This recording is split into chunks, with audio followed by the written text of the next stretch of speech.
नमस्कार. मी अरविंद विठ्ठल कुलकर्णी. अधोरेखितचा आजचा विषय आहे परीक्षेचा पेपर फुटणं हे धरण फुटीपेक्षा भयंकर.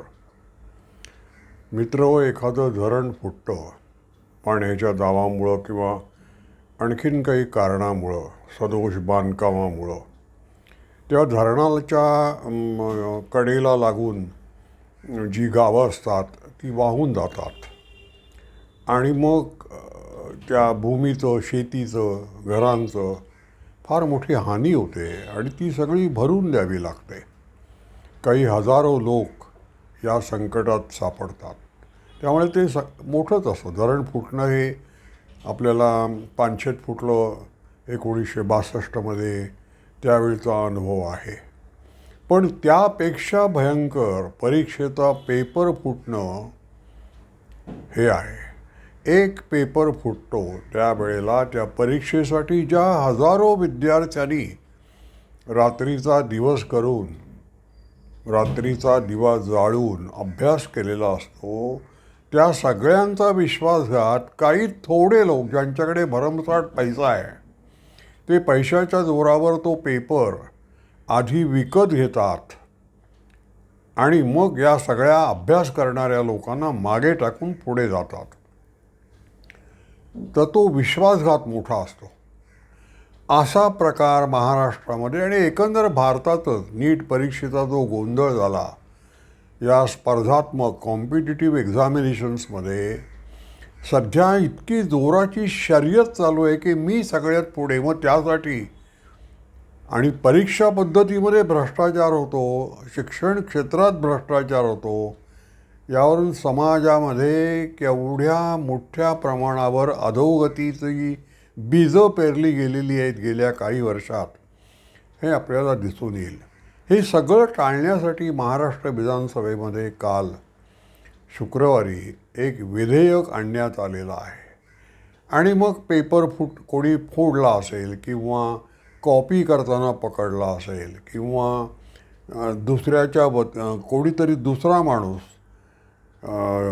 त्यांनी खोटं बतावणी करून तो परीक्षा सभागृहात उपस्थित राहून तो पेपर सोडवत असेल, असे जे अनेक प्रकार आहेत, त्या सगळ्यांवर अतिशय 3 ते 5 वर्ष आणि एक केवढी तरी मोठी दंडाची रक्कम असं एक कडक विधेयक अतिशय प्रतिबंधात्मक असं ते आणलेलं आहे. म्हणजे महाराष्ट्रामध्ये गेल्या काही महिन्यात केवढा मोठा भ्रष्टाचार चालला होता. एक छोटंसं उदाहरण देतो की तलाठ्याची जी परीक्षा असते, तिथे काही परीक्षार्थींना 200 पैकी 214 गुण मिळाले होते. म्हणजे तो जो पेपर तपासणारा होता त्याने डोळे मिटून गुण दिलेले होते. असा सगळा हा भ्रष्टाचार चालू आहे. या संदर्भात मला आलेले काही अनुभव, काही किस्से मी सांगणार आहे. कारण हा जो प्रकार आहे हा अतिशय भयंकर आहे, परीक्षेतला भ्रष्टाचार. माझा अनुभव हा 1990चा आहे. तेव्हा मी मिड डेमध्ये पॉलिटिकल एडिटर होतो. आमचा मिड डे हा दुपारचा पेपर होता. दुपारचं वर्तमानपत्र 11, 11:30च्या सुमाराला ते बाजारात येत असे. त्यामुळे सकाळी 7, 7:30 पासूनच आम्ही कामाला लागत असो. 8, 8:15च्या सुमाराला माझ्या समोर 2 मुलं आली कॉलेजमधली आणि FY BComचा त्या दिवशी परीक्षा होती FY BComची, आणि तो पेपर फुटला आहे असं ते सांगत आले आणि त्यांनी फुटलेला पेपर माझ्यासमोर ठेवला. मग मी माझी पत्रकारांची एक पद्धत असे सत्य शोधून काढण्याची, समोरच्या माणसाचा चेहरा, त्याचं बारकाईनं निरीक्षण करून तो लपवतोय का, खोटं बोलतोय का, ते अनुभवानं आपल्याला कळतं. ती पद्धत मी अवलंबिली आणि त्या 2 मुलांचं ते जे बोलत आहेत ते सत्य आहे आणि हा पेपर खरोखर फुटलेला आहे अशी जेव्हा माझी निश्चिती झाली, तेव्हा मी पहिली गोष्ट अशी केली, लगेच विलासराव देशमुख, मला वाटतं त्यावेळेला, मला आता आठवत नाही, 1990ची गोष्ट आहे, मुख्यमंत्री होते किंवा शिक्षण मंत्री होते. मी त्यांना फोन केला. ते माझे चांगले परिचयाचे होते. मी म्हटलं असं झालेलं आहे, तुम्ही खात्री करून घ्या पेपर फुटला आहे का, आणि जर फुटला असेल तर आज 11 वाजता परीक्षा होणार आहे ती होऊ देऊ नका. कारण परीक्षा झाली आणि नंतर पेपर फुटला म्हणून ती रद्द केली तर तो जो मनस्ताप होतो, दुसऱ्यांदा परत आपल्याला परीक्षा द्यावी लागणार, हा मनस्ताप भयंकर असतो. तर तो तुम्हाला टाळता येईल. विद्यार्थी येऊ देत परीक्षा केंद्रावर, तिथे तुम्ही फलक लावा की आजची परीक्षा काही कारणामुळे रद्द झालेली आहे. विद्यार्थी घरी जातील पण तो मनस्ताप टळेल. विलासराव देशमुख म्हणाले, किती चांगले विचार करता हो तुम्ही. तुम्ही असं करा, कुलगुरूंशी बोलून घ्या. मुंबई विद्यापीठाच्या मुंबई विद्यापीठाचे कुलगुरू त्याला मला वाटतं कर्णिक होते.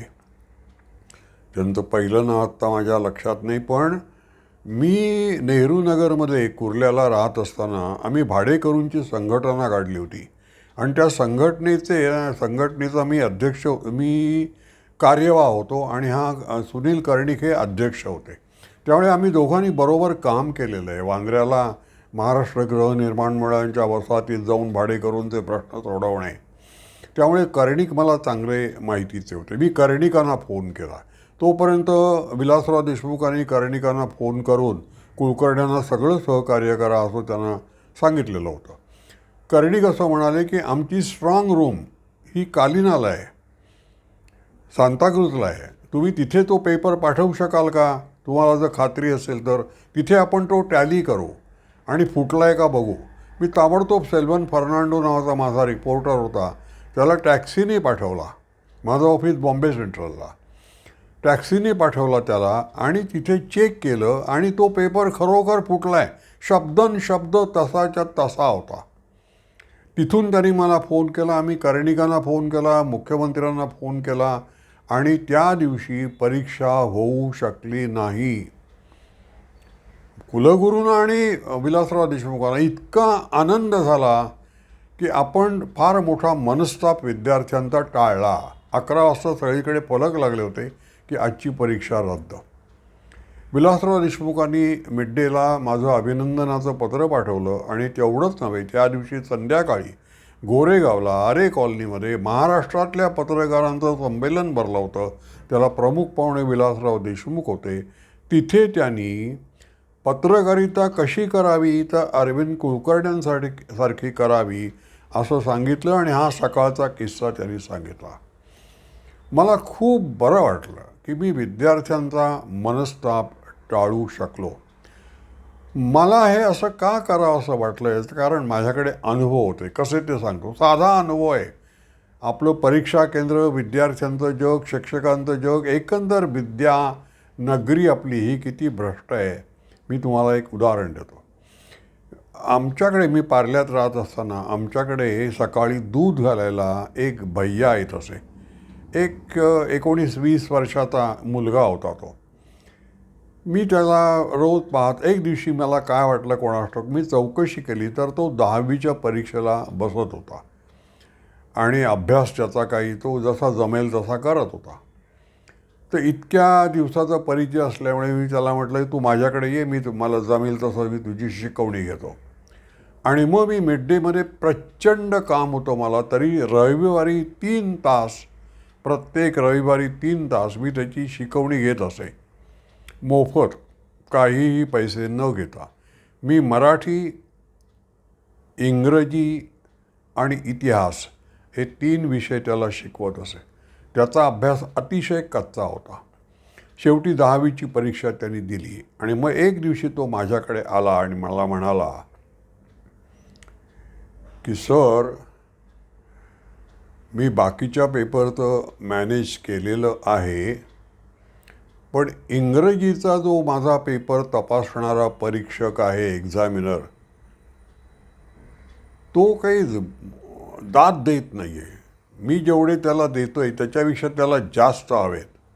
तर फक्त त्याच्याकडे तुम्ही बघा. बाकीच्या पेपरच्या लोकांना, परीक्षकांना मी मॅनेज केलेलं आहे. आता हे तुम्ही इंग्रजीचं तुमच्या एवढ्या ओळखी आहेत, तुम्ही सहज बसेला लावून तेवढं बघा.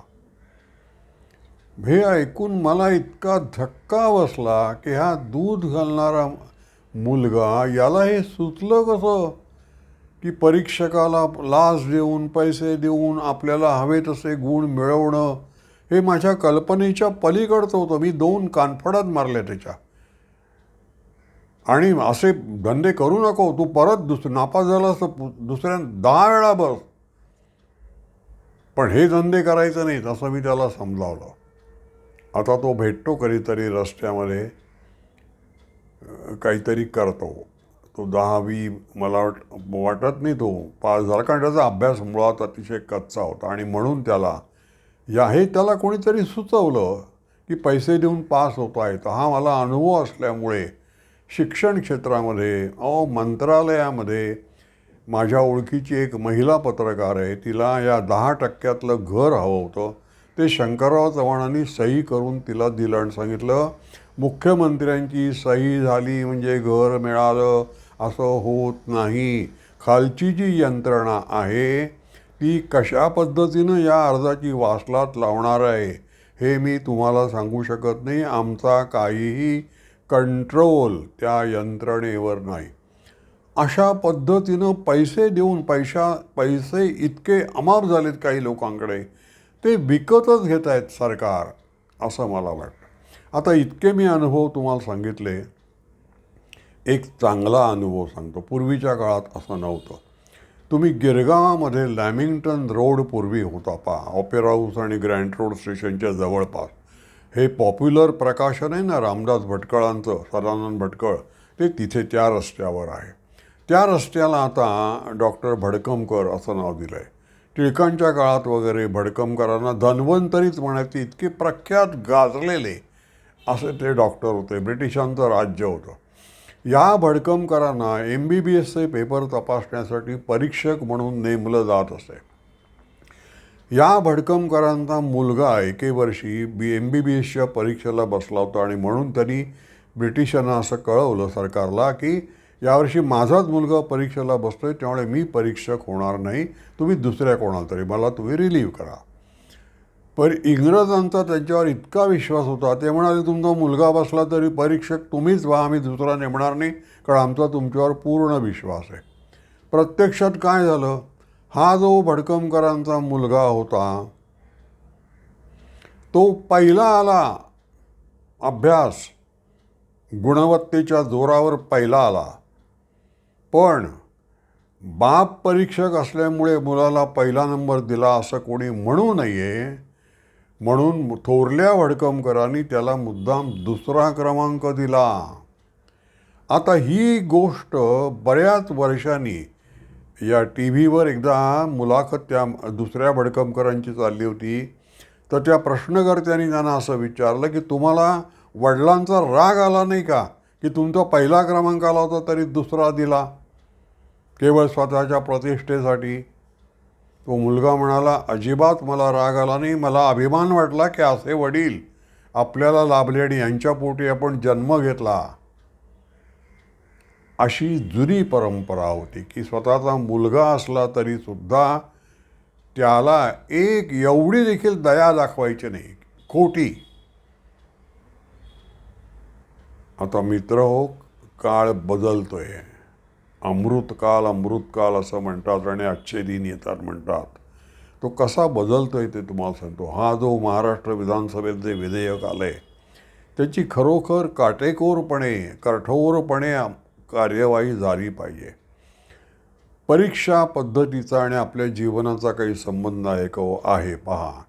आत्तापर्यंत आपल्या राष्ट्रजीवनामध्ये आपण मोंगलांचं आणि ब्रिटिशांचं, ते राज्यकर्ते होते म्हणून जशी कॉपी करावी, समोरच्या बाकावर बसलेल्या मुलाची मागच्या बाकावरच्या मुलांनी कॉपी करावी, शब्दनशब्द लिहून काढावा, तसं आपण करत होतो. आता बदलत आहेत. आता स्वाभिमान, अस्मिता या गोष्टी पुढे येत आहेत. आपल्याला स्वतंत्र बुद्धी आहे. आपण आपल्या परंपरेनुसार विचार करू शकतो. आपलं स्वतःचं काय आहे ते आपण शोधतोय. त्यामुळे नुसते विधेयक आणून या परीक्षा पद्धतीतील भ्रष्टाचार कमी करण्यावर शासन भर देत आहे असं नाही, तर एकंदरीत शासनाचं आणि सामाजिक संघटना अनेक आहेत, ते आपले सगळे व्यवहार हे शुद्ध व्हावेत, गुणवत्तापूर्ण व्हावेत आणि निपक्षपाती व्हावे, त्याच्यात भ्रष्टाचाराला कुठेही वाव असू नये, यासाठी सगळेजण प्रयत्न करत आहेत. याला लगेच यश येईल असं नाही, कारण सांघिक प्रयत्नातून हे यश उभं राहणार आहे. माझा व्हिडिओ आपल्याला आवडला असेल तर लाईक करा, शेअर करा आणि सबस्क्राईब करा. धन्यवाद.